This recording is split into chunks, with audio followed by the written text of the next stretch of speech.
મુસ્લિમ યુવાન 4 વર્ષ પછી ઈદ પોતાના પરિવાર વચ્ચે મનાવશે। મધ્યપ્રદેશના યુવાનનું 4 વર્ષ પછી પરિવાર સાથે થયું મિલન।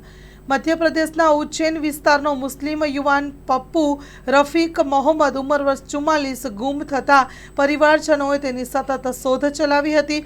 વિવિધ રાજ્યોના શહેરો ગામડાઓમાં તે સતત રખડતો ભટકતો રહ્યો હતો।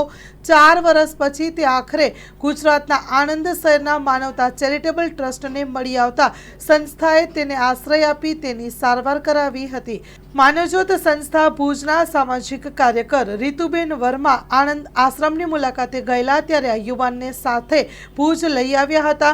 શ્રી રામદેવ સેવાશ્રમ પાલરા કચ્છ મધ્યે આશ્રય આપ્યું। મધ્યપ્રદેશ પોલીસની મદદ લઈ તેના પરિવારને શોધી કઢાયો। તેના ભાઈ ભાણેજ તેનો કબજો લેવા ભુજ આવી પહોંચ્યા। 4 વર્ષ પછી તેના પરિવાર સાથે મિલન થતા પરિવારજનો તેને ભેટી પડ્યા હતા। દરેકની આંખો અશ્રુભીની બની હતી। આખરે તે 48 વર્ષનો થઈ પોતાના ઘર પરિવાર સુધી પહોંચ્યો છે। 4 વર્ષ પછી ઈદનો તહેવાર પોતાના પરિવાર વચ્ચે રહીને મનાવશે।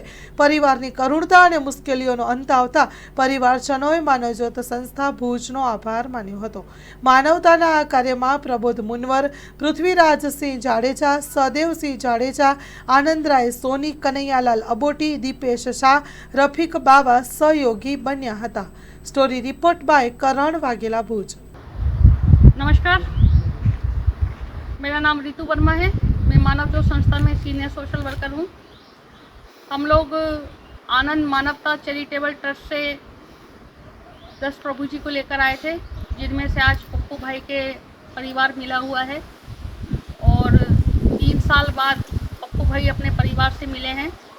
मानवता चैरिटेबल ट्रस्ट आनंद को हम धन्यवाद देना चाहते हैं, जिन्होंने हमारे इस नेक काम में सहयोग प्रदान किया। धन्यवाद।